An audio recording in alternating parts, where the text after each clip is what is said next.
And I guess like in my first few years when I was working, I don't believe in work-life balance because I You think don't have it? no, Mm. it's just work. Welcome to Postgrads. Two Columbia J School alumni walks into a bar. Alison, what do you think the punchline should be? Are you making six figures now? That's gonna be thought. Today we have Alison Sun, who graduated from MS Documentary Specialization at Columbia Journalism School in 2022 and is now a full-time social creative producer at Microsoft. Thank you for joining us today, Alison. Of course, thank you for having me. So I want to first start with the University of Cincinnati, your bachelor degree.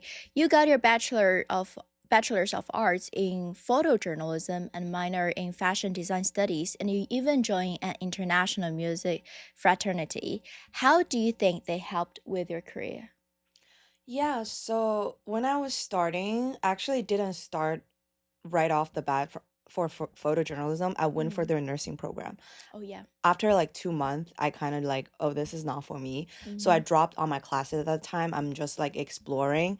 And then I really enjoy photography at that time. So I want to mostly just take photos. My situation is a bit different. I did go through like the whole Gaokao like in China and I got accepted by like a pretty decent university, but I didn't really enjoy it. So I kind of like just transferred my freshman year from China to the States. So I missed the orientation where all the freshmen are doing. I didn't really make a lot of friends during them. So my roommates was rushing for like sorority and fraternity. Mm. So I was like, okay, it's a good opportunity for me to meet and network with people. So I just joined this sorority called Sigma Alpha Iota. It's a music focused sorority. And I meet a lot of like really great people. They help me because when I was looking for my first like internship with Cincinnati magazine, it's not like they're hiring. It's more like I heard this from someone that I know from my social circle, and then they know the editor in chief there. So I got a photography internship and I did it for like a year. So that was how I think network is so important when it comes to career searching. Yeah. Mm-hmm. That's great. And tell us more about the experience where you decide to transfer from Chinese university. Yeah, so honestly, it's quite simple. Like I was very into a lot of like American culture or like American music at that time. So I was like, okay, if I'm really into the culture, maybe I can try just to live in that country and see how I feel. Mm-hmm. So I kind of just went to get my English test and then I did all my transfer stuff myself. I didn't really use like an agency. Mm-hmm. I select Cincinnati because around then I was watching a show called Glee. And and the show is literally about a bunch of kids who love music and grew Yeah. up in Ohio. So I saw UC does take transfer students and they have like a very decent nursing program because Yeah. that's originally what I went there for. So I applied and I applied for University of Cincinnati, I applied for UCLA and some other schools. The funny thing is I also really like UCLA, but University of Cincinnati did give me the offer first and they offered me scholarship. That's basically why I picked them. First come, Otherwise, first you will serve. be have like totally different path. Otherwise, I think I'll be in California and doing whatever. Yeah. And Valley Girl. I know with my Erewhon Snoopy. Yeah, so during our pre-interview, you pointed out that photojournalism is completely different from what you thought, and you said that you imagined it would be like a photo essay or like storytelling through pictures, but the reality is much duller and out of your control. What was your reaction to that discovery, and how would you advise others who are also disappointed in their first jobs? Yeah, so I guess when I was in school, when we were studying for photojournalism, a lot of our assignment at that time is like how do you tell like a complete story through images and like the caption under it. So we'll do like a lot of like projects. I remember I did a project on like a mortician. So we did a photo essay on that. I find out that's really fun. And then when I first got my internship, I just assumed a lot of my job or day-to-day responsibility will be capturing stories like that, like locally. But most of my role is just taking photos for restaurants and food. So I think I'm more like a photographer, Mm. not a photojournalist. So usually my day-to-day would be my editor, they will assign like an article to I'm part of the design art department. And then my manager will be like, hey, so we're doing a story on this new bar that just opened in downtown. Like, can you go and take photos of their entire menu? But yeah, imagine that's your day-to-day job. You're just spending tons of time taking photos, doing Photoshop, or changing like a color of like a backdrop. It Mm-hmm. doesn't really, it's really boring. I remember I fell asleep like at work because after you finish it, you still have to stay there. So I was like, wow, I don't think I want to do this for the rest of my life because yeah, But it's somebody enjoys doing it. It's just like for sure, yeah. not what you wanted. Yeah, for sure. Because even when I was a kid, when I'm thinking about what I want to do in the future, is like, I don't want to do like a job where I sit in my office every Mm, day and, but then when I was doing that internship, I was like, I don't hate it, but I also don't love, love it. yeah. Great. So from photojournalism to videography, you seem very focused on the visual media in storytelling. What do you think is unique about the visual aspect in journalism? Yeah, so first of all, I don't like reading. Like, I Yeah. have a really hard time reading like long paragraph. To a point, if you text me like a Mm. long paragraph, I don't read it. I just skim through it. That's just how I Mm. think our generation is programmed to be because we grew up with social media with images. Mm. And when we have to read, I mean, I read like self-help book because I'm really looking for answers. Mm-hmm. But when it comes to news, I feel like you can, let's say if it's a war story, you can read all about what happened in Palestine or Israel. Yeah. But it's gonna be very hard for you who live in the States to picturing what those people are actually going through than Mm-hmm. seeing like a face, seeing a person, seeing a family who are actually going through it, how they look. So, we want to talk about your postgrads experience as a former self employed, independent creative consultant. You worked on many short term projects and job opportunities. Would you say that you're a self motivated businesswoman? And what are the main factors that drive you to become productive? That's a good question. So, actually, after graduate, I had a job, right? I had a Yeah. full-time job. I was really happy with that job, even though I'm not making a lot of money. But at that time, I just want to build like a reputation for myself. So people come to me for like film or documentary opportunity. Yeah. My production company around then was also like just transitioning themselves from just do production to we're also doing a lot of agency work. Mm-hmm. And then I see how I guess they're working and I was just like I can totally do this myself. So I think around then I worked on a documentary about this Korean rapper. His name is Dead. That trip has opened me up to like a new group of people, like music Mm. artists, celebrities, or whatever. So I would like DM artists that I really like and be like, hey, Allison, and I do produce directing. I also shoot.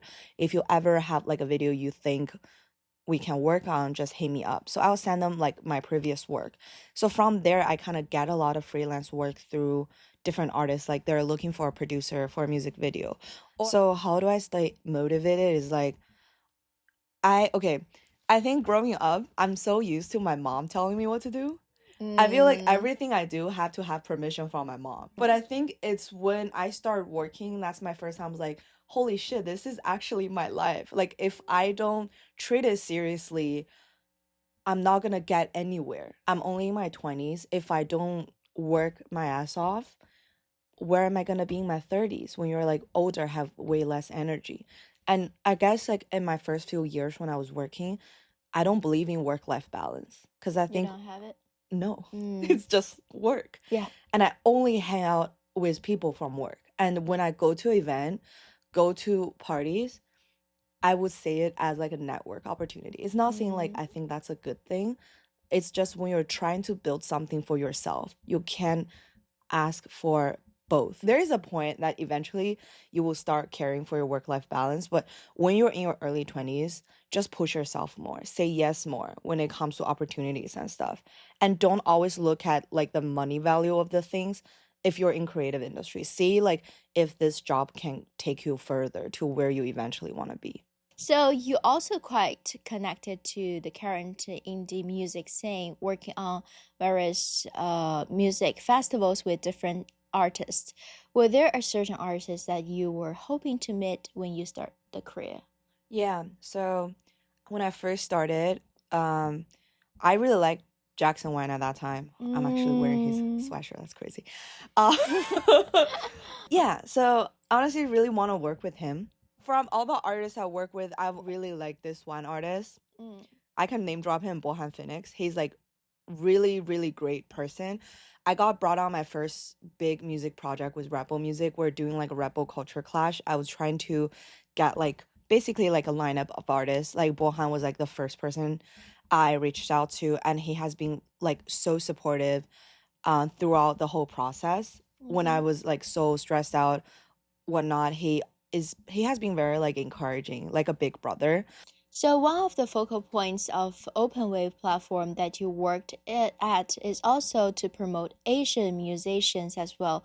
Right now, with Asian cultures becoming more and more popular in mainstream media, what other aspects of Asian art and culture do you wish to become more popular?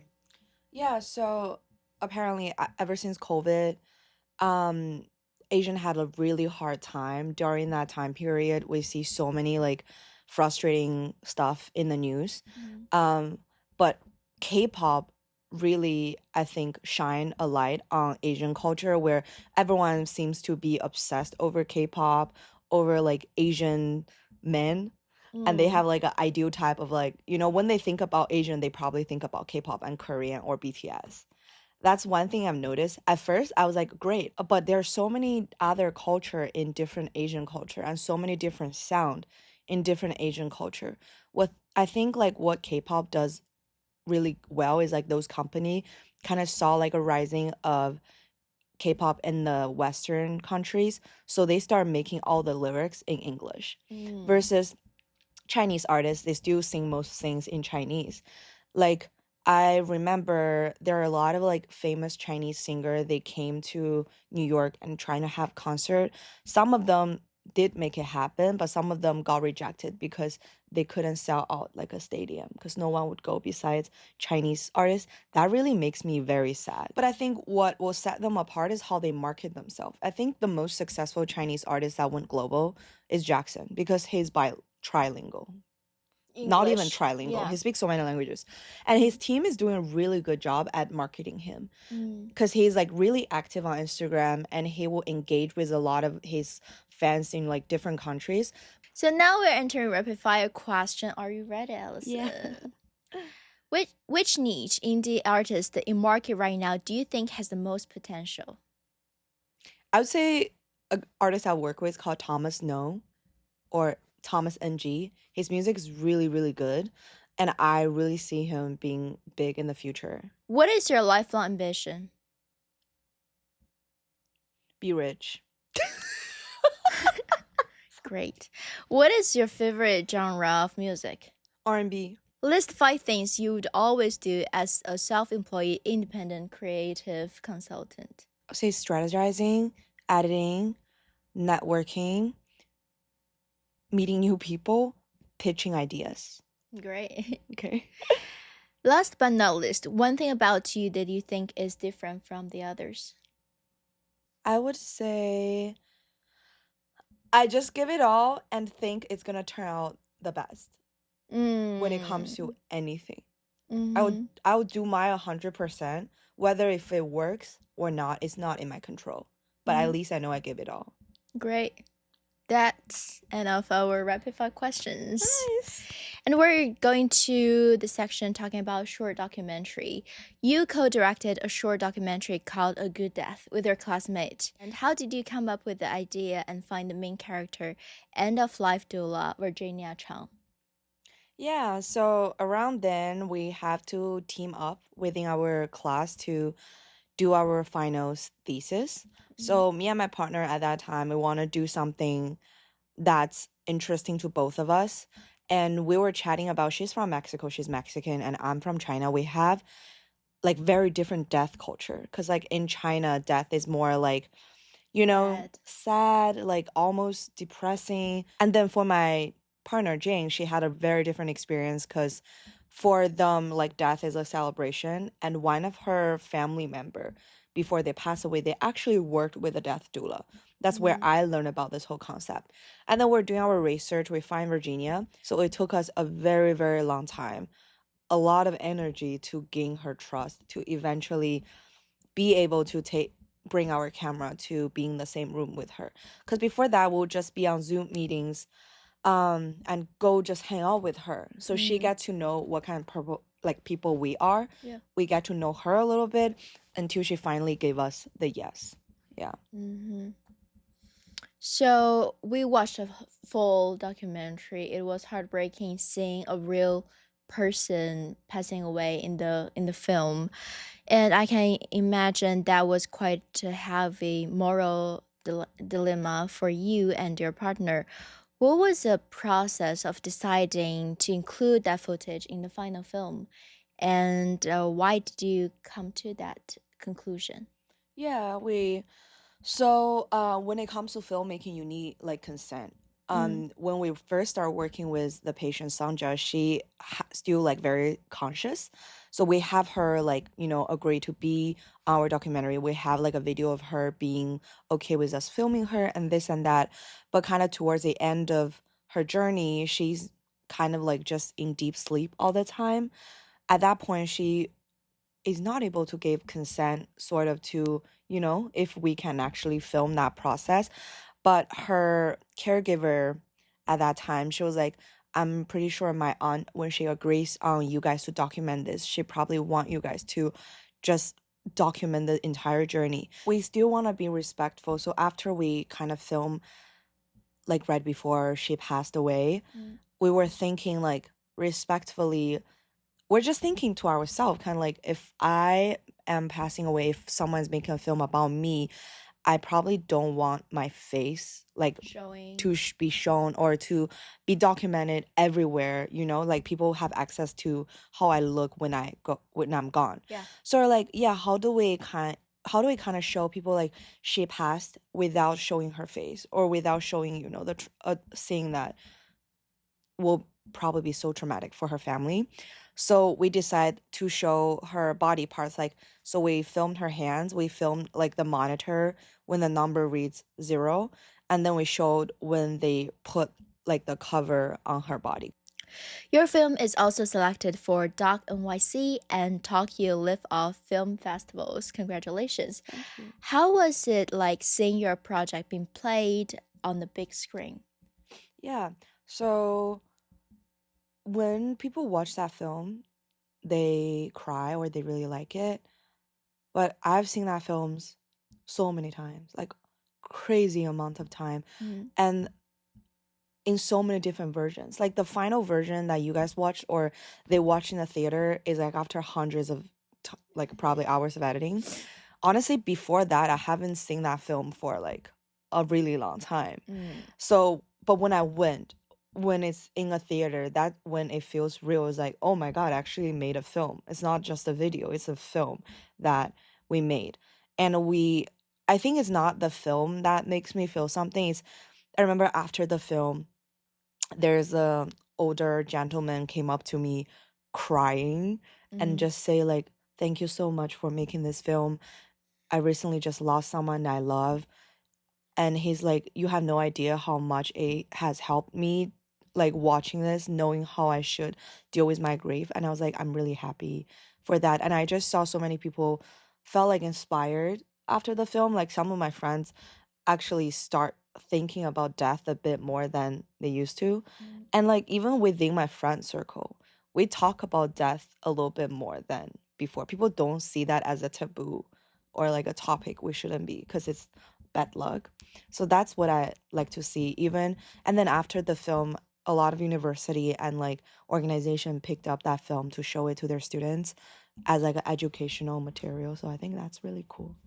It is. Yeah. It is really cool. So my favorite line in the film is because we live to die, and that reminds us of what living is. What do you think is living, and how would you define a good death? Yeah, so I think the older I get, I think living is to share a lot of moments with people you love. I think what makes life so great is not life itself or stuff you buy, is really people around you. It can be your family, your loved ones, your friends, or your pets.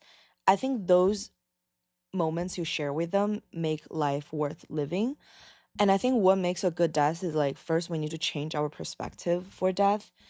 See it as, because if you really think about it, there's so many uncertainties in our life. You don't know what's going to happen, but death will for sure happen. So, like, for something that you know 100% will happen and it's in the future, we need to treat it as like a celebration instead of like, oh my God, what am I going to do? Because I feel like towards the end, we will probably be ready to leave, Mm. And instead of being scared of it, I think a healthy way to look at it is like, think about, maybe write a will. I have a will in my phone that I update it every day. Really? Yeah. Because I have belongings. I have a dog. If something happened to me, I need to let people know who's gonna take care of my dog, or my bank account password, my mom, like like they all need to know that. And my mom is my beneficiary on my life insurance. I also let Yeah. her know every time I change my insurance. I was like, if something happened to me, remember, this is the amount of money you're gonna get. Make Oh sure my you get the God. money. I don't think it's a bad thing, because I don't think it's a bad thing, but you think about everything, I wouldn't in say your life. everything, just like what I can think of, because death is complicated, because there are a lot of legal stuff involved. Like, Mm. what's gonna happen to your valuable stuff? Like, if I bought like a Cartier bracelet, my mom's gonna, something like that. I really think everybody should have a plan, because human body is so fragile. Like, just in case anything happened, I also wrote a letter. Like, in case anything happened, I want my mom to, or like, my friend to know, like, keep living. Like, I will live vicariously through you if afterlife is real. I do think a good death is, you have to see death as a celebration and an important part of our life, instead of like, oh, let's not talk about it. It's not good to talk about it. Hmm. That's meaningful. I need time to think about it. So you're now a full-time creative producer for Microsoft social media. What is unique about Microsoft social media production? Yeah. So when I joined Microsoft, I was looking at Microsoft account, honestly, just all tech company account, because I kind of want to know what they're doing, what they're up to. I start seeing Microsoft is trying a lot of different types of content on their social media account. So I just made an assumption like Microsoft probably want to make more content that face Gen Z or Gen Alpha, like younger audience. So I joined. And Microsoft is like a big corporate machine. So you have to learn how to communicate through different leadership, through different team, and how you can convince your idea to people who might not even use social media. Yeah. I think that's very different from my old And job. difficult because you understand your target audience is everyone, literally. Yeah. So, what is your current duty at Microsoft, and how would we as users be able to experience your work? It's hard to explain, but I will produce different type of campaign. Mm. So let's say if we have updated a feature for Copilot, or if there's like a prompt that can generate like really useful response or things like that, we will get like a request from product marketing team, like, this is a new feature, and we translate that tech language into like a creator video. Mm. So it's easier for everyday user. If you're just swiping on Instagram or TikTok, you see it, you know what it is, and you can try it. So I Mm-hmm. think it's more aligned to that. And on the side, Microsoft is doing a lot of like different partnership. Like, they just did a partnership with NFL. Mm. So they, like, right now, if you're a big like football fan, for all the NFL coaches, they use Excel and Copilot to analyze performance of each player Oh, and decide who should play what, and whose performance is dropping, or blah blah blah. okay. It's all like data centered, so it's pretty cool. And that's the end of our show. And there's a monologue part. I want to give you this prompt. Living in the era of AI, where the threshold of creating AI art is becoming lower, what do you think is the importance of creativity in this era? Yeah, I think AI's creativity are from human. So AI is only good for giving you examples of what have been done, or like give you very basic creative idea. But if you want to create something that actually lives like an impact or can influence people, I still believe that needs to come from a human brain. Mm-hmm. Because I feel like a lot of time creativity is also like experiences you live through. Like what make a creator so special is like their life experience, their understanding towards the world, the life, and what they say can communicate to other people. But AI is not like a real living thing. Everything they're kind of understanding or they're exporting are through human, or like, just what's already existed. So I think new ideas are still coming from human. So in a way, I feel like AI will never be able to replace creativity, but it might be able to replace scientific stuff because it's just more accurate. That's just my thoughts. Yeah. Love that answer. And that's Alison Sun. Stay tuned. Thank you.